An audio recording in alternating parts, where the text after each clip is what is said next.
This session is on teaching the future in institutional settings. Can you really do foresight when you're living in a castle? Switching metaphors, we have three pandas with us. Not unicorns, but pandas. We have Dean Chen, Professor Chen from Tamkang University in Taiwan. Doris from Stellenbosch, professor there. And Sobhi Tawil from UNESCO. So each one has a lot of experience in doing futures, the challenges, the difficulties, but also I think each one is here because they've managed to tame the dragons in the castle. And in that taming process somehow became a panda. Okay, it's a mixed metaphor, but let's go with it. So let me start with, if you want to read their bio CVs, just Google it, you're welcome to. So I want to skip that part, but each one has done amazing work in future studies, and someone I look up to all three, and I'm very happy to share the stage with them. Sobhi, can I say something about yourself in doing futures as head of learning and foresight, and then we'll go on to more substantive stuff.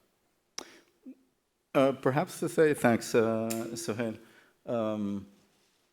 I come from the areas of education and development, which in themselves are not disciplines, but rather at the crossroads of different disciplines and require insights from a range of disciplines. And I think that's from anthropology, sociology, economics to philosophy, and that's part of understanding perhaps human complexity, whether it's in education or our collective efforts in development. At UNESCO, my work, at least at the headquarters in Paris, started with policy analysis, education policy analysis, then moved to research and foresight, and in the past few years I've been leading the Futures of Education program at UNESCO. So before I go on to Doris and Kuo-Hua, what's the best thing about doing futures at UNESCO, and what's the worst thing? I promise them this will be an honest session. All right. I know it's being recorded, so you can change your answer later. We can edit it. The best is that, obviously, it opens the door to more creative thinking, working with some of our non-established partners, I would say. There's not a worst part, but there's a challenge. There is a tension in the work we do. It's a tension between keeping the train on track, and this track is defined by the global agendas, whether the Sustainable Development Goals, the Millennium Development Goals, Education for All. Once we've set that agenda and objectives, we've set a time frame, we've set goals, we've set objectives, we've even defined indicators to monitor progress, but the track is set. There's no more room to look back, to look sideways, to look beyond that time horizon. So there is that which is essential to our role. It's one of our functions as an international organization. And then we also have a function which we refer to as laboratory of ideas, which is at key junctures, perhaps, of rapid transformation, to lift our heads and to look at our present, to look back, to look ahead, and to look at probable, possible, preferable futures and how we reframe our action in the present. So it's two very different functions, and there is an inherent tension to trying to both keep the train on the track, but also to open up, to look back, to take a longer view, and to open the imagination and open space for other possibilities. How do you manage that tension then? You've got to keep the train going, and you have to look at things outside the world of trains. We sometimes welcome disruptions. I have to say, COVID-19 disruption of education, the sudden massive closure of schools and educational institutions, universities around the world, beyond the immediate crisis, it did open up a window of opportunity. It stopped the train in its tracks, and the track didn't make, we couldn't even see the track anymore. So it did open that window for a little bit to think more fundamentally about what are we doing, the why of learning, not only the what and the how. It's also true that the pressures of the international agenda are such that as soon as we could, we went back to the track. That window of opportunity to be looking beyond and imagining other possibilities quickly closed. And the language came back to getting back on track. We were behind, and we had to accelerate, and there was no more room to reimagine and to look beyond the fixed horizon of 2030 and even less to look back or sideways. That's fine. Doris, are you also on a train track? Are you a train designer? What's happening at Stellenbosch? I mean, South Africa, Stellenbosch is known as one of the global centers for future studies and foresight.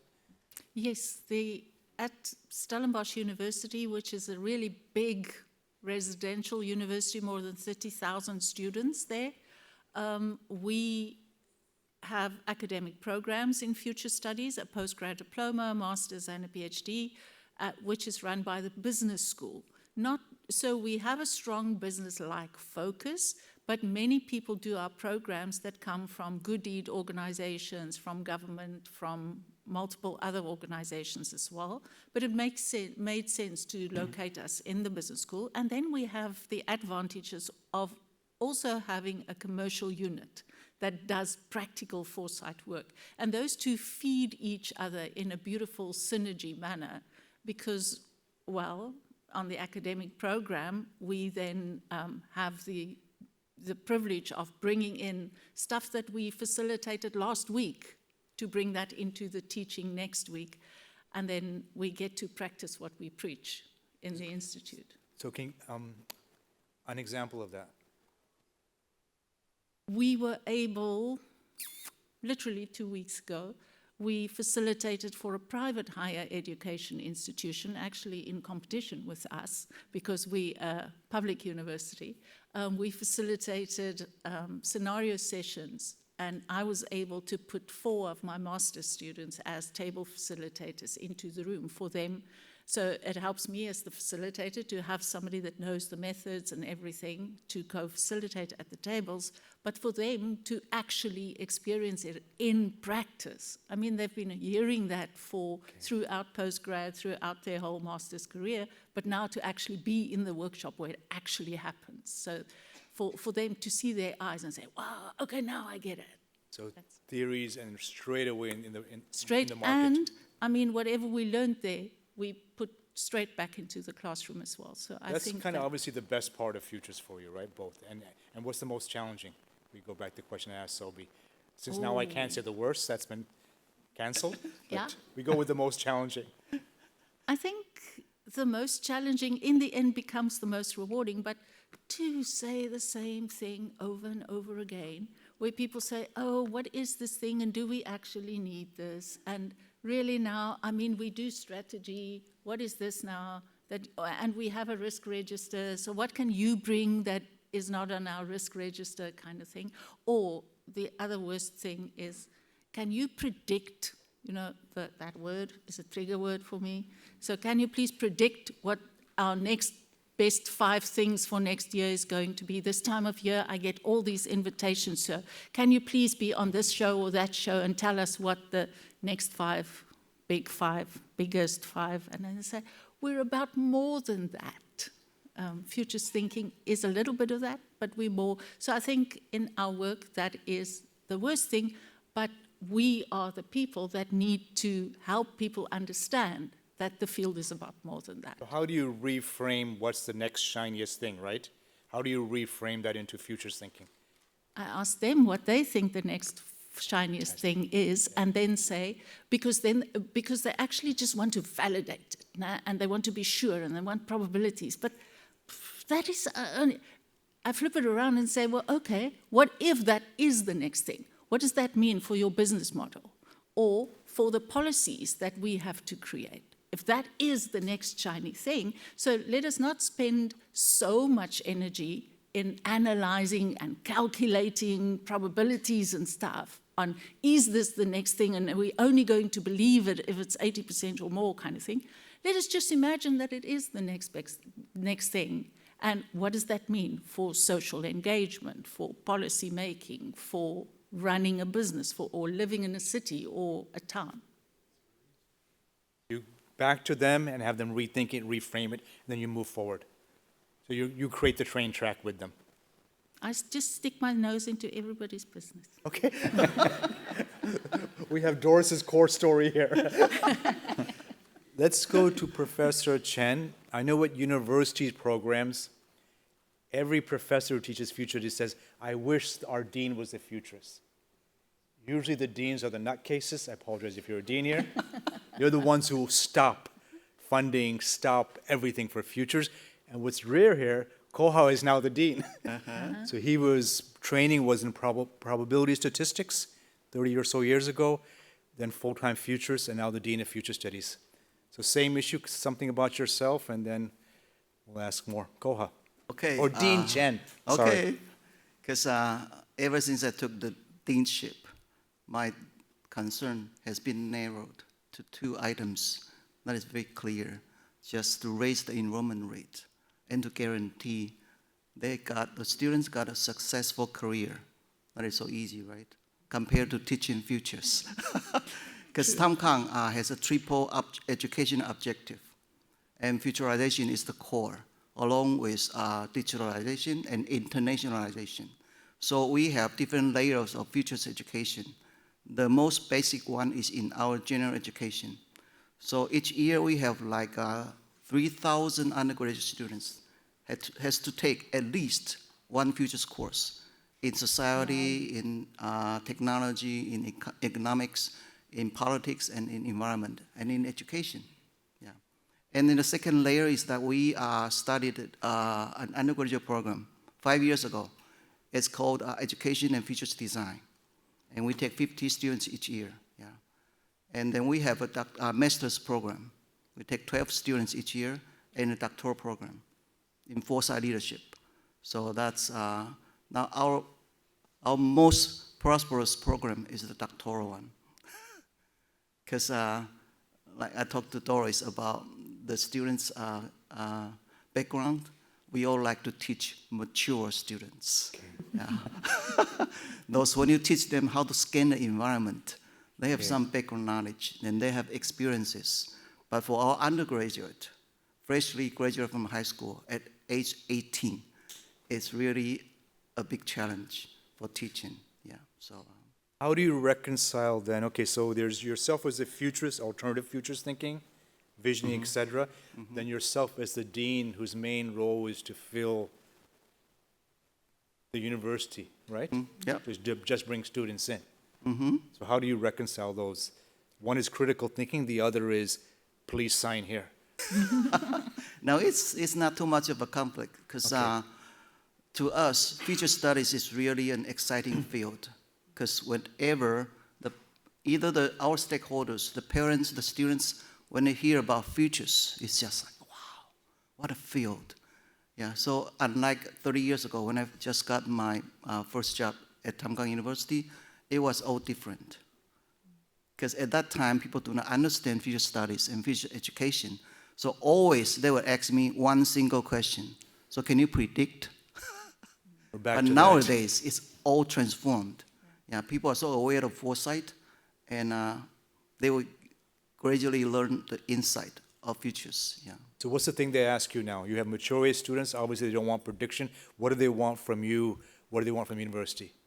They mostly are interested in a meaningful life now, because Taiwan had an economic miracle in the 70s, and it's been over 40, 50 years now. So we are marching toward a post-material society. So the younger generation, the so-called Gen Z, they are so different from us. So in this field, we learn from each other. Yeah, so even as a dean, I have to teach. Yeah, unlike in the States, in the United States, where I graduated from, all the people who took the position will be waived of teaching. And they liked it, but I don't like it. I said that I still wanted to teach because we cannot be separated from that role. If you do not know the interest of your student, you cannot be any good dean or president. Yeah. How do you manage the administrative part? This is a question for all three of you, but let's start with Kuo-Hua. How do you manage the needs of institutions to fill your time with meaningless work? Yeah, meaning just meetings after meetings. We really have so many meetings, yeah. But I gradually get by with it. I will bring my notebook and do the jobs there. So you show up, but you work during the meeting. Doris, what do you do? Yeah, my university is 100 years old. That means that we have systems and processes that has been standing for 100 years. And sometimes that is extremely frustrating. So if we go back to the previous question of the good and the bad, I think just being so frustrated, and I thought it was just because I've only recently joined academia, because I was out there in the real world doing consulting work and that kind of thing, and I've only been in the academic world for about 5 or 6 years, and I thought it was just because I was new and I'd have to adapt to this. And then earlier this year, I thought, I'm not going to adapt to this. Whoa, we cannot be this slow in 2025, because academic institutions are notorious for taking 2 or 3 years to just make a new module available or something. We can't be like that. No? Huh? No good. So I'm not going to adapt. I'm going to rebel all the time. I'm going to be the one that says, no. Yeah, so that's probably my toughest thing. But my bestest thing is the teaching. I teach our master's students. Their lectures are usually scheduled on Thursday afternoon for many hours. And my week is so busy that many times I'm so tired by Thursday afternoon. But after just an hour in that class, I'm so energized because what they bring to the room and to the engagement, after 4 hours, I walk out of there, yeah, all good. So, yeah, the teaching is... But For both of you, the teaching keeps you inspired. Oh, of course. And they do amazing things. And to see them after graduation, flying out there, doing cool things out there in the world, Foresight work, it's like, I have mother moments then. I've said, oh, look at them fly. They're doing this on their own. Yeah. Sobhi, how do you manage the world of meetings? Managed with difficulty, but I mean, it is part of the job. I think what our advantage within our setup, we have a small team of creative, dedicated people. It's the Education Division, Teaching and Learning Futures at UNESCO. Education division on the futures of education. Right. So it also has to do with technology and AI in education. It has to do with larger questions. It has to do with a more critical analysis of some of the work the organization is doing on this track defined by the global agendas. So that team, I mean, just our internal conversations, our contacts with researchers, and having those conversations, which are rare in our organization because we typically, especially from the headquarters, are working with policymakers, we're working with representatives of countries who, in our governing bodies, we work with the national commissions that represent the interests of the country. So it's a real breath of fresh air to be able to work directly and think and brainstorm with researchers, with our small team. And the other is a little bit of a connection with academia that I try to keep. It's very small, but I would agree with Doris. I mean, it's a breath of fresh air to be able to interact with students, young students, and just who still who are critical, fresh, to a certain extent, unconditioned, who have hope, which is also something we don't always find among our adult counterparts, I would say. The adults have real world experience, but perhaps loss of hope. Yeah. So, yeah, it's that combination. But resigned to the fact that there is, we are in a large administration, a large organization, also expected to have to deal with a number of things that take us away from the essence of what we're doing, but that need to be done. Some meetings you have to do. Yeah. So this is more on a personal note, let's say for our audience here. So you, all three of you have managed big institutions, are incredibly successful, right? I mean, I think by objective measures, we can say that. What would you say would account for why you've managed? How have you succeeded in this world of institutions? Each one of you, answer as you like.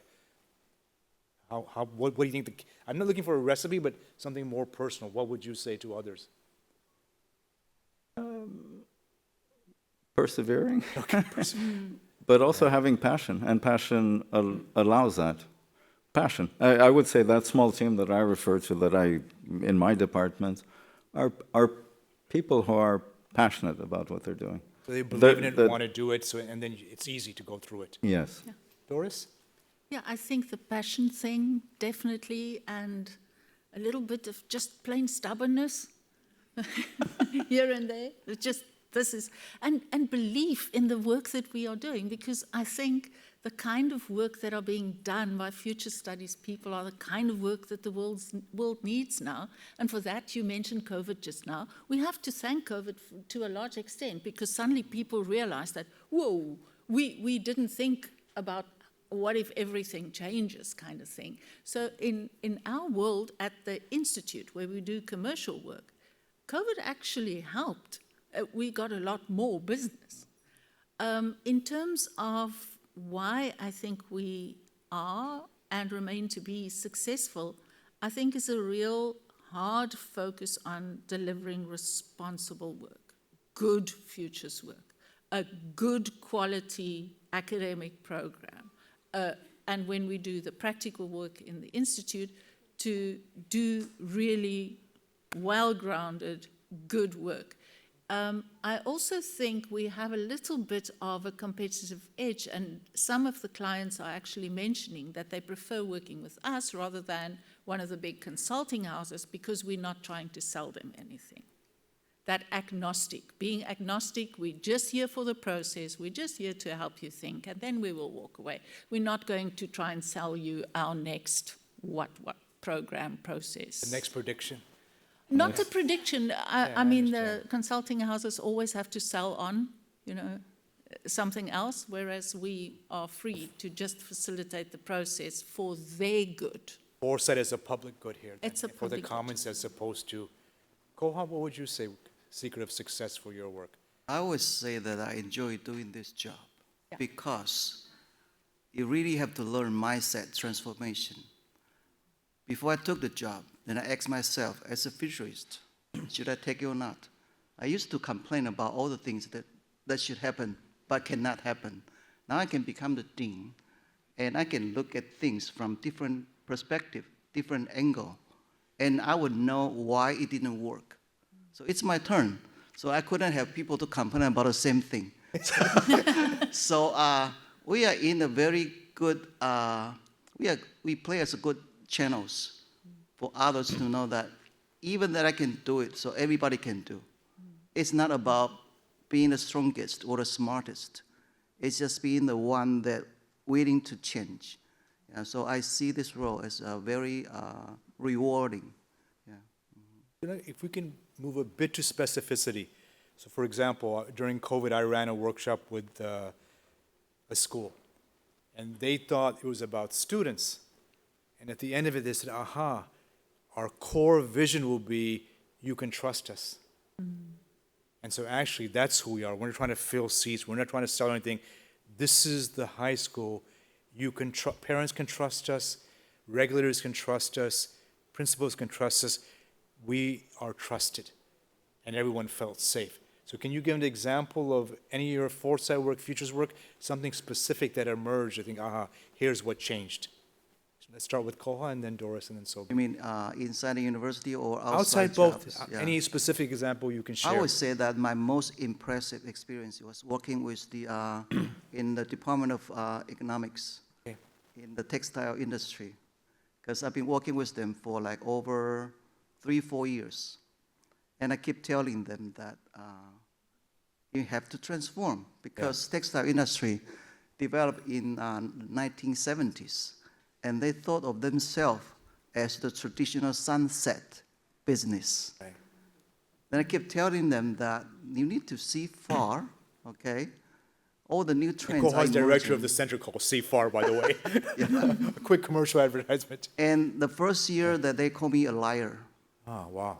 You are telling me that those are emerging, but it's not there. I said, because it's called emerging for some reason. Not everybody can see it. It's weak signal, okay? Okay. So it's visionary. The second year, they still have doubts. Until the right moment came. Then some computer scientists joined the meeting. Then they raised their hand.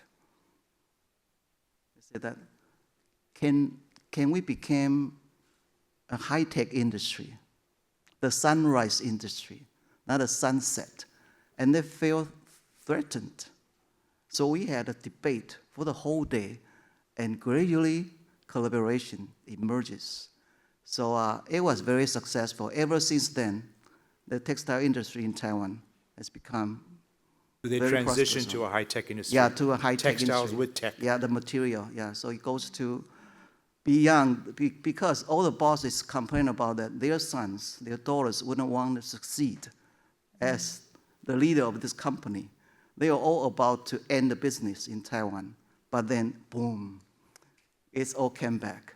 So I sent some of my students there to work, and they like our students so much because they have little doubts now. They still have doubts. Yeah. Yeah, but This is really using futures, theories, and methods in a specific example, Yeah. which over time led to a remarkable, measurable yes. transition. Mm-hmm. Thank you. Doris? I'm thinking of two examples, but I'm going to use one. Africa is notorious for beautiful natural spaces. So our national parks, of which the biggest one is the Kruger, that is world famous. So the South African national parks came to us and said, well, okay, we want to develop a 2040 vision that we can work towards. So that is now, I'm speaking with my institute hat on now. And they said, no, only the board. And we said, no, you know what, that's not going to fly. If only the board talks about the vision, that's not going to fly. I mean, the national parks is a public good. So many people are interested in it. Can we really, and it literally took 7 months to convince them to have a diverse workshop. So in the end, I mean, to facilitate that thing was really hard because we had natural healers, we had hunters, we had the scientists, we had the conservationists, we had the marketing, tourism people. And on the first day, some of them didn't even want to sit next to each other at the same table because they are enemies, literal enemies, the hunters and the healers and the conservation. They can't share space, and they've literally never been in the same room together. But they all have, and the communities that live alongside the parks. And after 5 days, we were able to have... You got them together for 5 days? 5 days. I was almost dead. By Wednesday evening, I had serious doubt about physically living until the end of these 5 days. Really, it was... Yeah, I know. But at the end, I mean, on the last day, those people that didn't want to be in the same group, they came up with the name of the vision scenario, those two that couldn't speak. So for me, that was that moment of, you know what, if they can, on day 5, the two that couldn't breathe the same air can think out the vision that captions the whole beautiful thing that we've done. It's like, This is using the future vision to transform today's conflict. And now that is what they are working towards, their strategies, everything is running on that thing, so. Brilliant. Thank you. Two great stories. Sobhi, anything you want to share in terms of specificity? Yes, out of it is from the perspective of our headquarters of a large organization. I would say it had to do with when we initiated the work around the futures of education in 2019. And Doris, you'd mentioned, and it's typical that people would want predictions on, what will schools look like, what will universities look like. Even the title of our initiative was perhaps misleading in saying the futures of education. It really was about the futures and education. And it's not, so I think successful in that we opened a very large consultation among diversity of constituencies. People could contribute from analyses to pieces of art, focus group discussions. We had, social media surveys, and I think the idea that just getting the idea across that it is not about prediction, it is about co-creating, it is about thinking together, and that when we say reimagine, in our case, education and the future, it's not starting from scratch. So there are things to build on, and that invites a longer view, both retrospective and prospective. I mean, what do we have to build on? What are some of our strengths in our educational practices and policies over, over time? Some might be undermined and need to be protected. But then also, let's be critical, open, and honest. What needs to be abandoned? What in our practices and our approaches are actually taking us in the wrong direction, and what needs to be reimagined? So these very simple questions of what do we maintain, what do we abandon, and what do we need to reimagine worked marvelously well in so many different contexts. I mean, a group of high school students or policymakers or researchers in diverse contexts. And I think the success at this, in terms of an initiative launched from the headquarters of a large organization, was to move us away and get accepted the idea that this is not about prediction, this is not about one predetermined future and direction we're going, or scenarios of this future, but that collectively, to critically think, to take a longer view, both looking back and looking ahead. In terms of your institutions or education, how would you answer that, Kuo-Hua? What do we need to abandon? What do we need to reimagine? How would you answer that for education in general? It's easy. Let's hear it. Just to cut those boring meetings. Okay. Yeah, that is really That's to meaningless. abandon. It's to abandon. So why do we yeah, have for those? Sure. Because it's a way of showing authority. Because before you have the meeting, the decision has already been made. Yes. We are just there to co-sign the document. So We all know that. It's just to play along. So abandon meaningless meetings. Yep. Okay, and what would you reimagine in terms of going forward? I would say that another thing to abandon is Okay. like we need to, we don't need Ministry of Education. Yeah, okay. So global movement of knowledge, not specific ministries. Yeah, it's all about the idea of control. Okay. Nothing about flexibility, nothing about open-minded. And they care very much about all details, tiny little things. It's just so annoying. And you know what?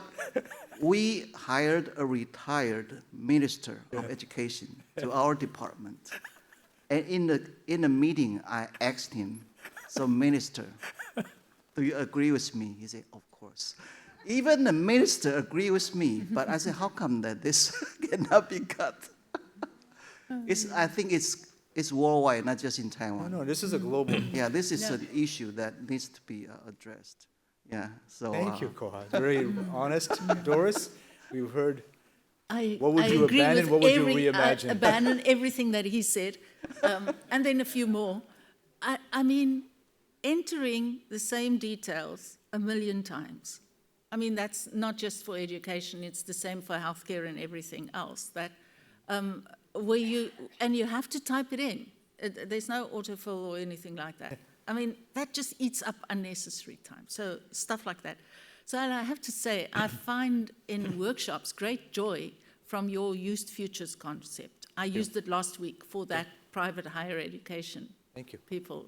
So explaining a little bit and say, okay, now let's go. Let's make lists of used futures. And it's always, they struggle to get the first one, and then you can't stop them. And there's lists and lists and lists. And just before I boarded the plane on Sunday, I got a message from one of the people that participated, said, yes, we're killing off the used futures. We're doing this. So That's a tough message, killing off the used futures. killing off the used futures.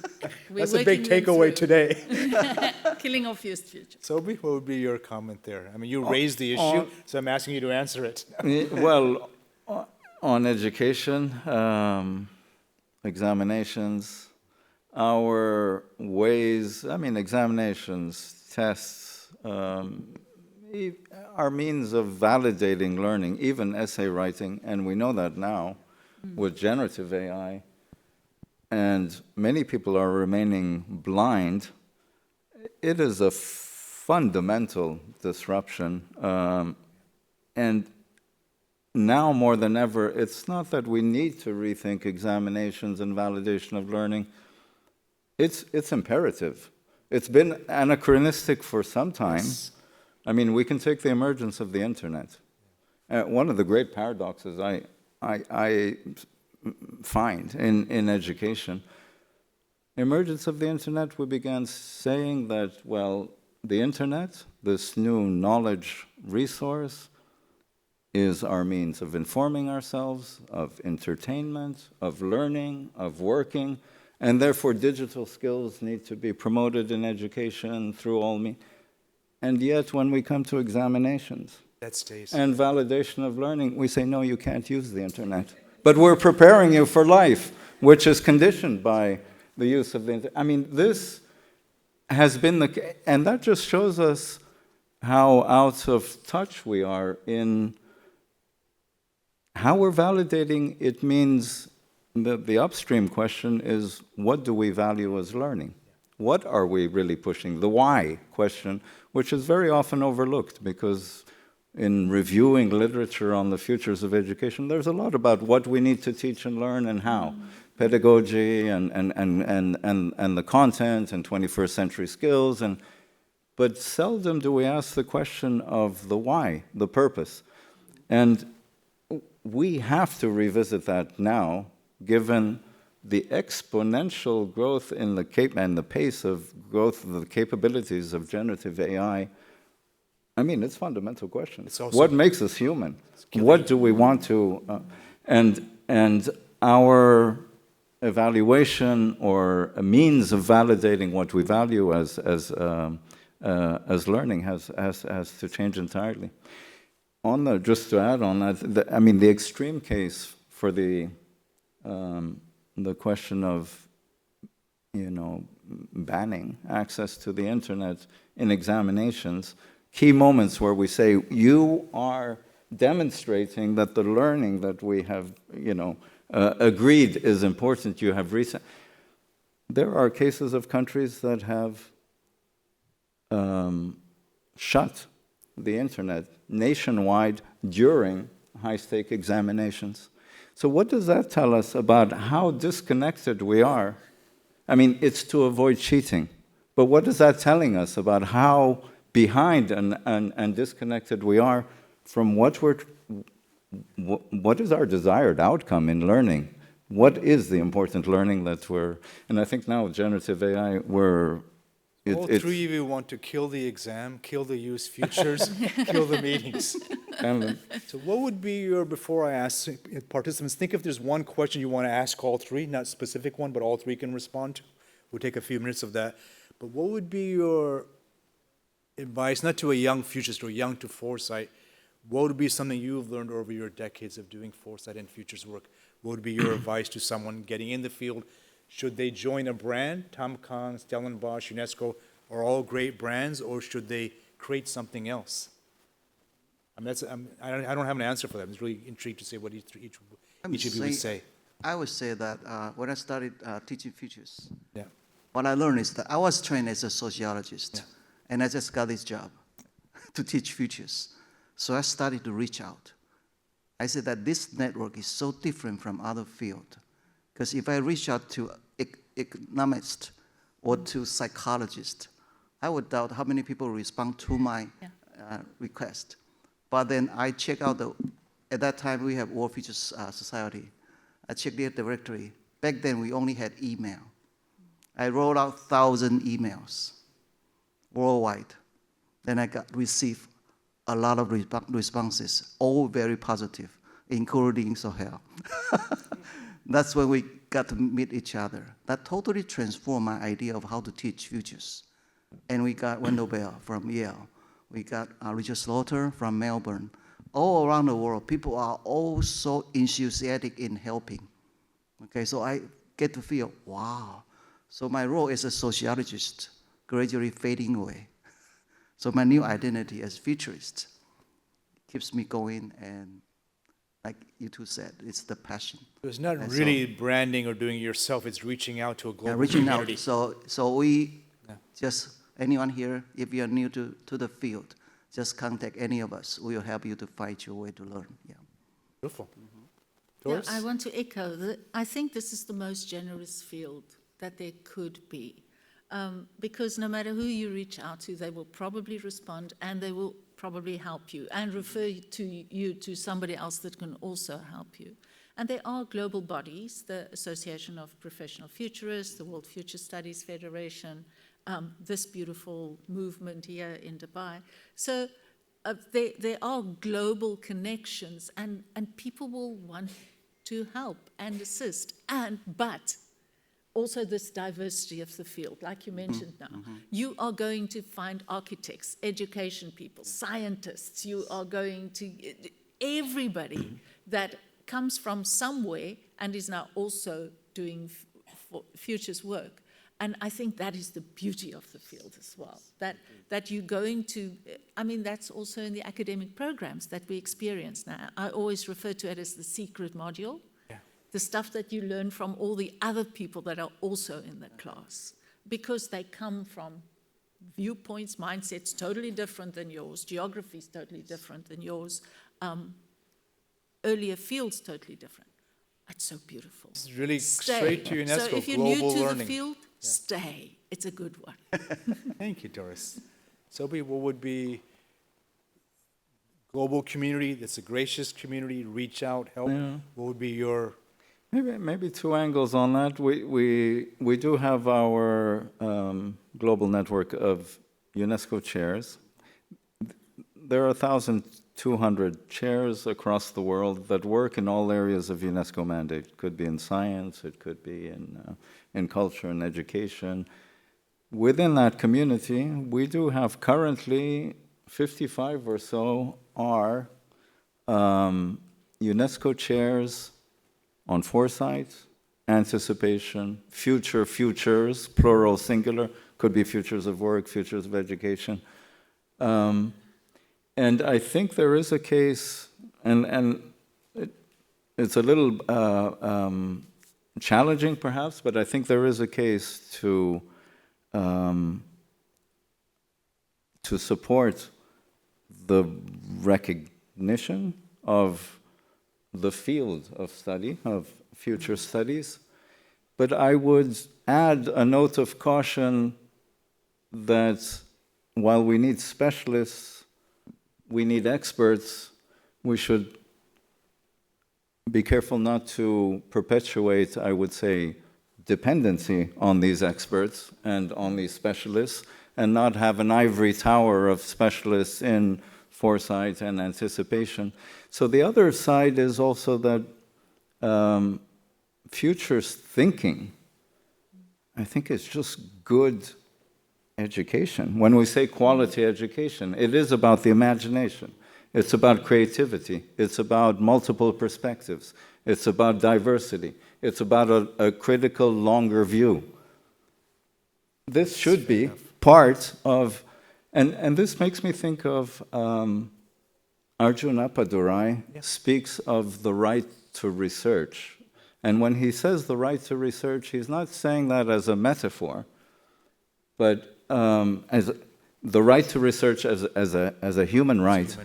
But the ability to frame issues that are important for yourself and your group, your community, to articulate hypotheses, to go out and collect data and information in order to inform possible courses of action should not be the preserve of experts.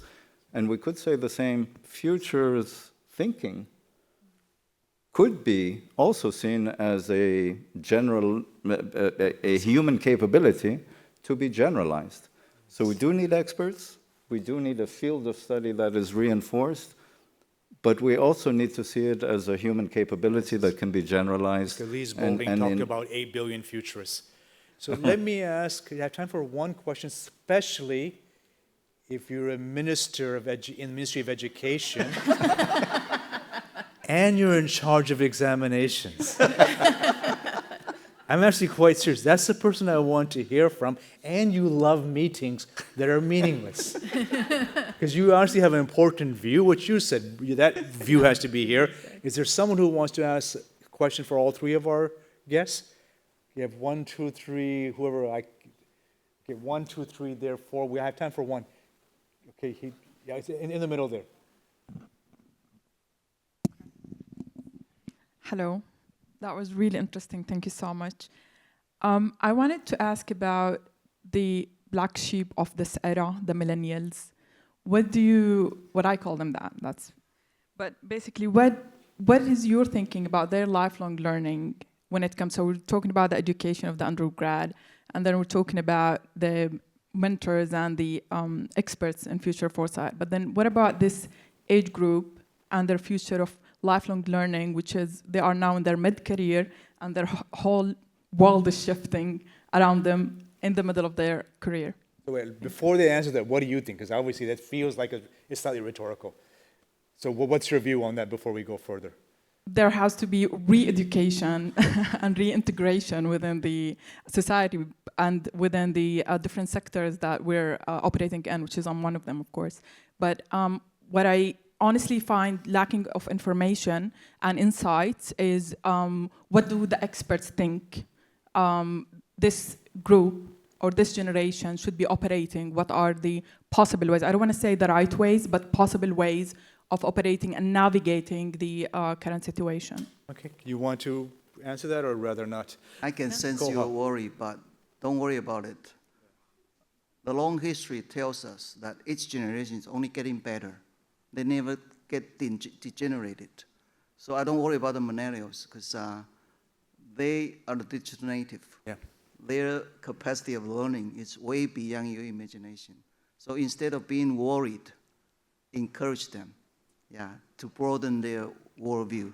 Yeah, so that's my idea. Don't you wish you had a dean like that when you were in university? Life-changing event. Doris? I think what you're touching on touches on so many of the old mindsets that we have about education, that we complete it, and then we work, and then we stop. Now that three-phase thing is old and gone. We are going to have to do multiple phases, and in some or another manner, our higher education systems is struggling to adapt to that, and we're limping, and we're not really there.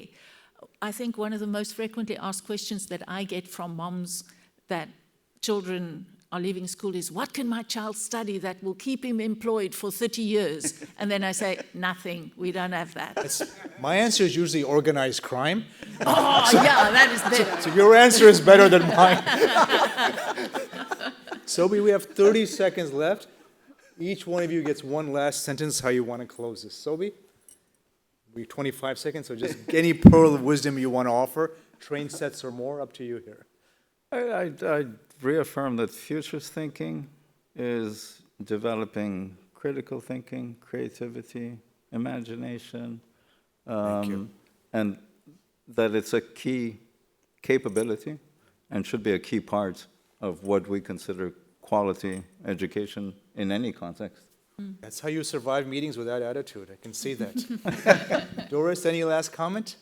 Then to Yeah, Kuo-Hua for the last few Futures seconds. thinking, I want to resonate with your 8 billion futurists.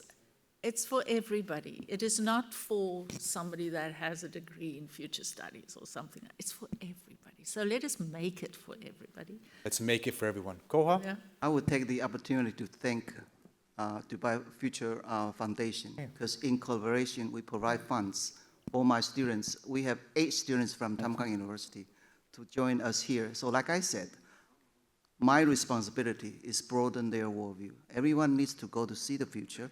The future is not just, people say it doesn't exist, but it existed somewhere that you just don't know it.